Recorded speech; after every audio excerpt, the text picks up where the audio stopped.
Dahil 55 na ng Iran War at imbes na humupa, mas lalo pang nagiging magulo ang sitwasyon.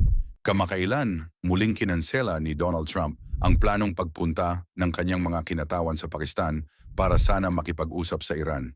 Ayon sa kanya, sayang lang daw ang oras dahil wala namang malinaw na leader na kausap sa panig ng Iran. Pero sa parehong araw, sinabi rin niya na may offer umano ang Iran kahit hindi niya kayang tukuyin kung sino talaga ang kanyang kinakausap.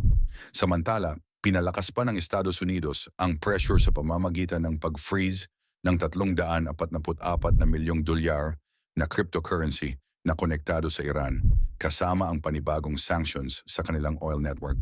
Sa kabilang banda, aktibong gumagalaw ang Iran sa diplomasya, umiikot ang kanilang foreign minister sa Pakistan, Oman at Russia, na tila bumubuo ng suporta bago ang susunod na negosasyon. May mga analyst din na naniniwalang umaasa ang Iran na mapapagod ang Amerika, lalo na tumataas ang presyo ng langis, bumababa ang suporta ng publiko at papalapit ang eleksyon. Habang nangyayari ito, lalo pang umiinit ang sitwasyon sa Middle East. Kahit may ceasefire sa Lebanon, inutusan ni Netanyahu ang militar ng Israel na ipagpatuloy ang pag-atake laban sa Hezbollah.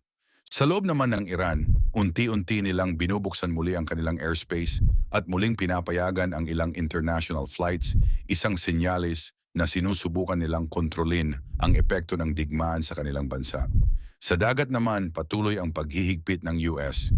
Umabot na sa 37 barko ang pinahinto o pinalihis at 3 ang tuluyang sinamsam bilang bahagi ng blockade.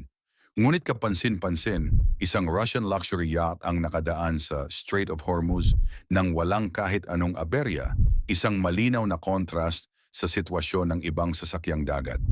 Sa kabuuan, wala pa ring malinaw na usapan, walang kasunduan at walang tiyak na katapusan ng digmaan. Habang tumitindi ang pressure sa magkabilang panig, nananatiling bukas ang tanong, sino ang unang bibitaw?